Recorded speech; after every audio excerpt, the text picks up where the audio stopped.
जहाँ से हमारे बच्चे पढ़ लिख कर करोड़पति अरबपति बन सकते हैं, वहाँ पर हम पैसा खर्च नहीं कर रहे हैं। लेकिन जहाँ पर जाकर हमारे बच्चे कम इनकम जनरेट करेंगे और उससे भी नीचे गिरे तो अपराधी बन जाएंगे, गुंडे मवाली बन जाएंगे, हम अपने बच्चों को शिक्षा के लिए वहाँ भेज देते हैं। वहाँ पे रक्षा तो कर रहा है पति, रक्षा तो कर रहे हैं उसके सास ससुर, रक्षा कर रही है उसकी ननद, रक्षा कर रहे हैं उसके देवर और जेठ, लेकिन वो जो है रक्षाबंधन का त्यौहार मना रही है अपने भाई के साथ।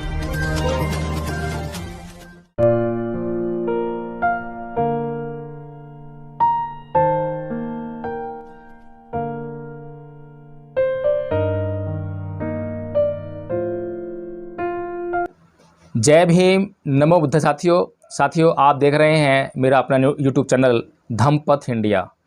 इस चैनल के माध्यम से मैं आपको धम्म के विषय में, समाज के विषय में और समाज की संरचना और समाज की व्यवस्था के बारे में कुछ आपसे मैं बातचीत करता रहता हूं हमेशा जो है। और इसी सिलसिले में आज भी एक मुद्दे को लेकर आया हूं। आज जैसा कि आप जानते हैं कि रक्षाबंधन का त्यौहार है और रक्षाबंधन हमारे समाज में किस तरह की प्रतिक्रिया देता है या लोगों के जो दिमाग हैं उनमें किस तरह के व्यवहार को करने की प्रेरणा देता है, इस पर हम चर्चा करना चाहेंगे। जैसा कि हम जानते हैं और यह कहा जाता है कि रक्षाबंधन का त्यौहार भारत के अंदर, बल्कि विशेष तौर पे मैं कहूँ कि उत्तर भारत के अंदर मनाया जाता है।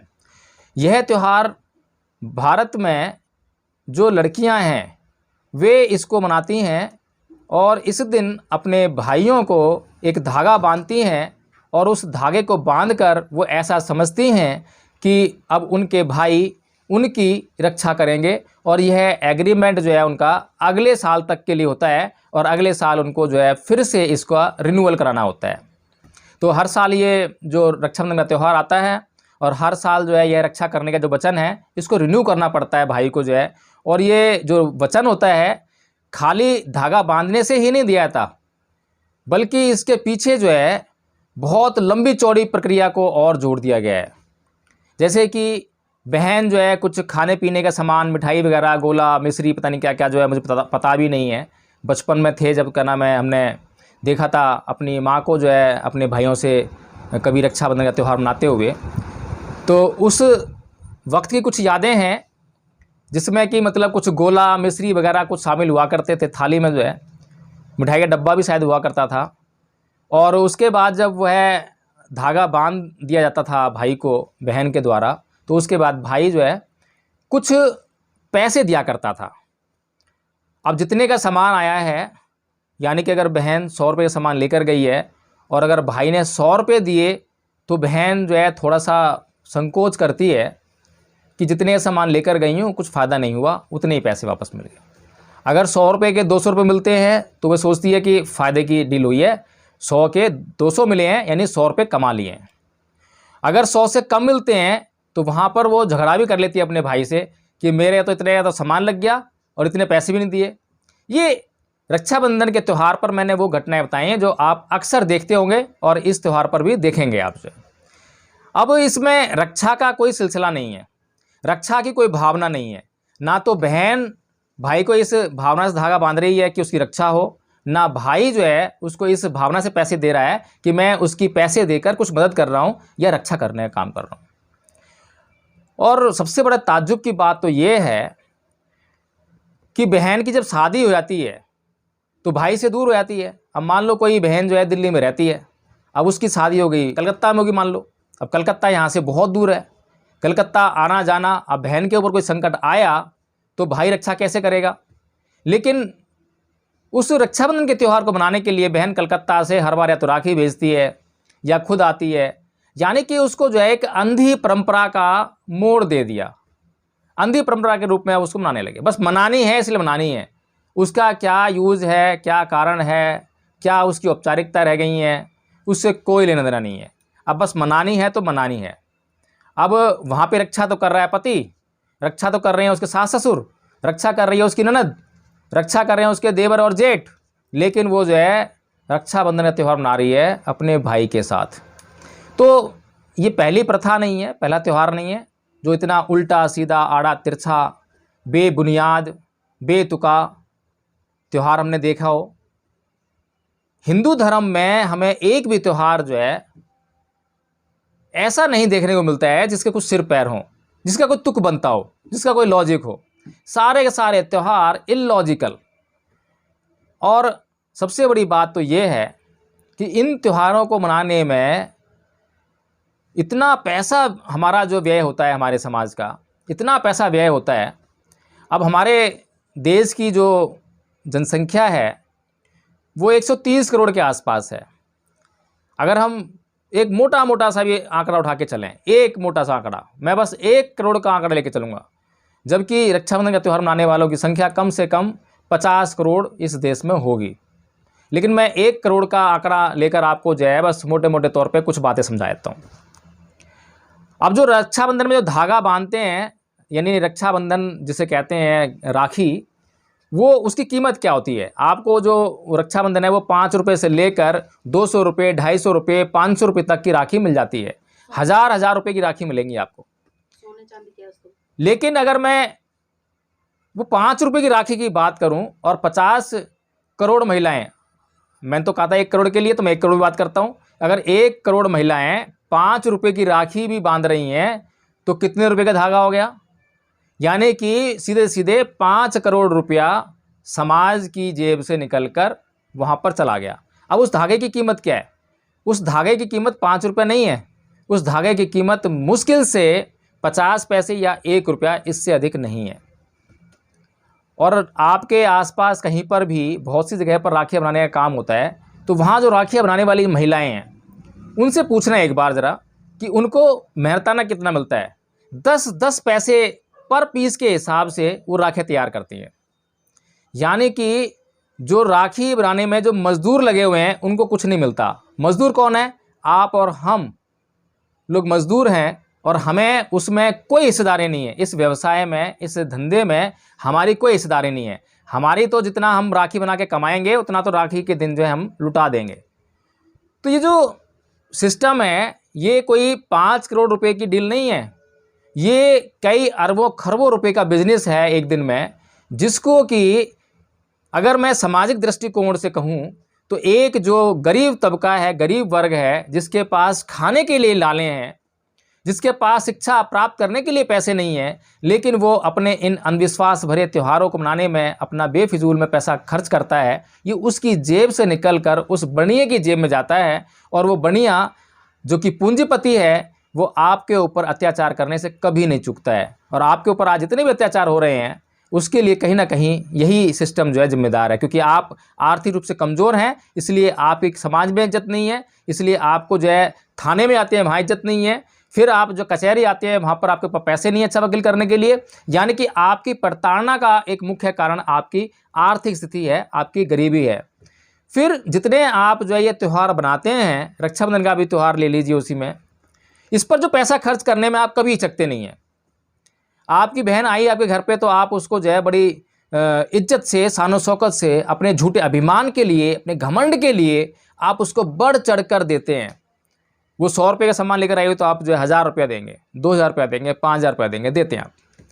लेकिन जब आपके बच्चों की शिक्षा की बात आती है, जहां आप पूरे साल में इन त्योहारों पर लाखों रुपया खर्च कर देते हैं, गरीब परिवार होंगे तो 50,000 रुपया कम से कम खर्च करते होंगे, 20,000 रुपया खर्च करते होंगे, 25,000 रुपये खर्च करते होंगे।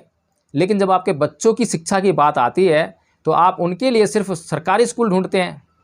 एक तरफ तो सरकारी स्कूल है जहां पर आपके बच्चे अगर पढ़ने जाएंगे तो बहुत कम अवसर हैं, बहुत कम चांस है कि वो कोई डॉक्टर, वकील, जज, इंजीनियर, राष्ट्रपति, प्रधानमंत्री, मुख्यमंत्री बन पाएंगे।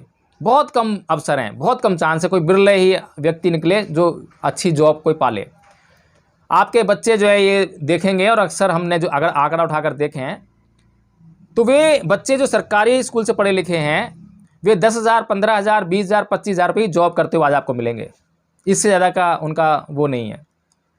लेकिन जो बच्चे प्राइवेट स्कूल से पढ़ते हैं उनके करियर की संभावनाएं, अच्छे करियर की संभावनाएं बहुत बढ़ जाती हैं। और आज आप अपने आसपास उठा के नज़र देखिए कि जो लोग प्राइवेट स्कूल से पढ़कर आए थे आज वो कम से कम 50,000 रुपया महीना की सैलरी उठा रहे हैं। इससे कम में काम नहीं कर रहे होंगे, लाखों रुपया, करोड़ों रुपया कमा रहे हैं।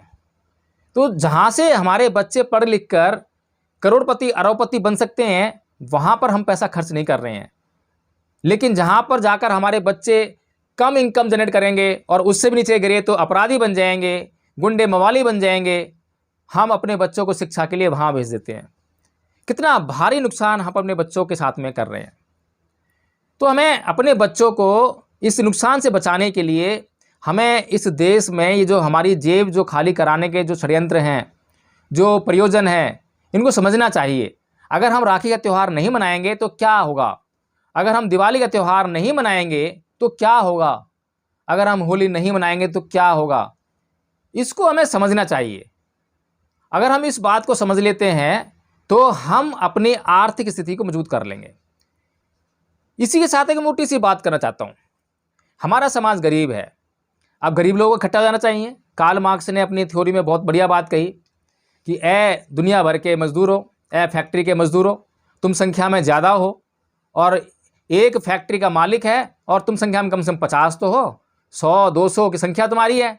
तुम जो है दिन रात काम करते हो और ये फैक्ट्री का मालिक जो है बहुत ऐश मौज करता है और तुम्हें खाने तक के लिए पैसे नहीं देता, इतनी भी मजदूरी नहीं देता कि तुम अच्छी तरह खा पी पाओ, अपना रहन सहन कर सको। और आपसे जो है ये 24 घंटे में से 20-20 घंटे काम लेता है। ये कार्ल मार्क्स के टाइम बता रहा हूँ मैं, आज की बात नहीं बता रहा मैं। तो उसने बहुत सी बात कही कि आप संगठित हो जाओ और इस फैक्ट्री मालिक को तो भगा दो यहाँ से या इसकी हत्या कर दो और फैक्ट्री पे कब्जा कर लो और फैक्ट्री को फिर तुम चलाओ और फैक्ट्री को चला के जो उससे इनकम होती है उसको आपस में बराबर बांट लो, इससे तुम्हारी जो आर्थिक स्थिति है वो अच्छी हो जाएगी। तो ये तो एक प्रेरणा ले सकते हैं हम कार्ल मार्क्स के इस कथन से। हमें हत्या नहीं करनी, किसी को भगाना नहीं है। लेकिन अगर ये समाज के लोगों को मैं एक बात कहूँ कि अगर 1000 लोग मिलकर 1-1 रुपया अगर रोज़ दान दें तो हर रोज़ 1000 रुपया इकट्ठा होता है, एक महीने में 30,000 रुपये इकट्ठा होता है और इस 1 रुपये से किसी भी गरीब से गरीब व्यक्ति को कोई फर्क नहीं पड़ने वाला। लेकिन 30,000 रुपये महीना हम किसी गरीब को या 2 गरीब को 15-15 हज़ार रुपये अगर हम दें, उसकी सहायता करें, उसके घर का निर्माण करने में, उसके घर की व्यवस्था करने में, किसी की पढ़ाई की व्यवस्था करने में, किसी का कुछ काम करने में अगर लगाएं तो पूरा समाज जो है बिना गरीब हुए आर्थिक समृद्धि को प्राप्त कर लेगा। ये एक बहुत छोटा सा उदाहरण है। हमने कई बार अपने YouTube चैनल पर जो है यह बात प्रेषित की है कि कृपया करके हमारे चैनल को आर्थिक मदद कीजिए, लेकिन कोई सुनता नहीं है। किसी को क्या पड़ी है चैनल को आर्थिक मदद करने की, चले चल जाए। ये तो चैनल वाला देखे कैसे चलाएगा। और आपको तो जब आपके अधिकार कुचले जाएंगे तो आप चिल्लाएंगे कि ये NB न्यूज़ वाले हमारे को कवर नहीं कर रहे हैं। अब भाई साहब, हम लोग दिल्ली में हैं और आप हैं वहाँ मध्य प्रदेश में, आप हैं हरियाणा के दूर सुदूर प्रदेश में। वहाँ तक आएंगे जाएंगे कैसे? हम कैसे सारा मैनेज करेंगे? कहाँ से आएगा पैसा? ये आपके ऊपर अत्याचार हो उसकी कवरेज तो आपको चाहिए, लेकिन इस YouTube चैनल के लिए आपकी जेब से 1-1 रुपया भी नहीं निकलता है। ये बड़ी सोचनीय विषय है। हमारी सोच के कारण हम गरीब बन रहे हैं। अगर हम सारे इकट्ठे होकर एक दूसरे की कल्याण की भावना अपने मन में रखकर कि हमें दूसरों का कल्याण करना है, हमें दूसरों का कल्याण करना है, किसका कल्याण हो रहा है, मेरा कल्याण नहीं हो रहा है, इस बात से ईर्ष्या अपने मन में नहीं लानी है। ये धार्मिक मामला है। ये अगर हम धर्म का अनुभव करें, धर्म का हम अपने जीवन में आचरण करें तो धर्म में ये सिखाता है कि हम हमेशा दूसरों के कल्याण में रत रहें, दूसरों के लिए कल्याण की भावना अपने अंदर रखें। अगर कोई व्यक्ति आपसे मदद मांगता है तो आपके पास यथोचित जो भी साधन है अगर आप कर सकते हैं तो करिए ज़रूर। मैंने कई बार जो है ये बातचीत जो है अपने समाज में करने का प्रयास किया कि हम बहुत सारे लोग इकट्ठे हो जाते हैं। अगर 1000 लोग कहीं इकट्ठे हो जाते हैं, 2000 लोग कहीं इकट्ठे हो जाते हैं तो हम किसी भी काम को अंजाम दे सकते हैं, किसी भी योजना को हम अंजाम दे सकते हैं। अगर हम ये संगठन बना के हम चलते हैं तो हमारी जेब से बिल्कुल भी वजन नहीं पड़ने वाला। 1-1 रुपया, 10-10 रुपया, 100-100 रुपया, ये छोटी छोटी राशियाँ हैं। इन छोटी छोटी राशियों से जितने भारी संख्या में लोग हम संगठित होंगे उतने ही भारी संख्या में, भारी तादाद में हमारे पास अमाउंट इकट्ठा होगा। अगर मैं इस समाज में किसी व्यक्ति के किसी बच्चे की डॉक्टर बनने की संभावना की बात करूं तो आज डॉक्टर बनने के लिए 25-30 लाख रुपए से लेकर कई करोड़ रुपए तक लगते हैं। क्या इस समाज का कोई भी बच्चा डॉक्टर बनने का सपना देख सकता है?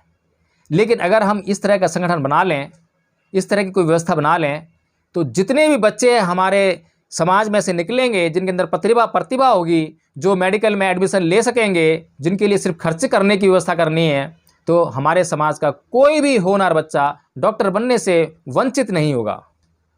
तो साथियों, हमें ये सब बातें सोचनी चाहिए। हमें इसलिए जो है ये जो त्योहारों पर लगाम लगानी चाहिए। हम बार बार अपने वीडियोज़ के माध्यम से सामाजिक कैडर जो करते हैं, धार्मिक कैडर करते हैं, उनके माध्यम से हम यही समझाने का प्रयास करते हैं कि आप जो है असलियत को पहचानें, जो सही है उसे करें। हम ये नहीं कहते कि हमारी बात आप मान लीजिए, लेकिन अपनी बुद्धि का इस्तेमाल करें और उसको सही दिशा में लगाने का प्रयास करें। तो उम्मीद करता हूं कि आपको कुछ ना कुछ ज़रूर समझ में आया होगा और आप जो है आज के दिन कुछ ना कुछ निर्णय ज़रूर लेंगे। और आज के दिन जो महिलाएं हैं वो परम पूज्य बाबा डॉक्टर भीमराव अम्बेडकर को ना भूलें, क्योंकि उन्हीं के त्याग समर्पण बलिदान से आपको अधिकार मिला है। और आज अगर हो सके तो हर महिला जो है हिंदू कोड बिल जरूर पढ़े। जय भीम, नमो बुद्ध साथियों।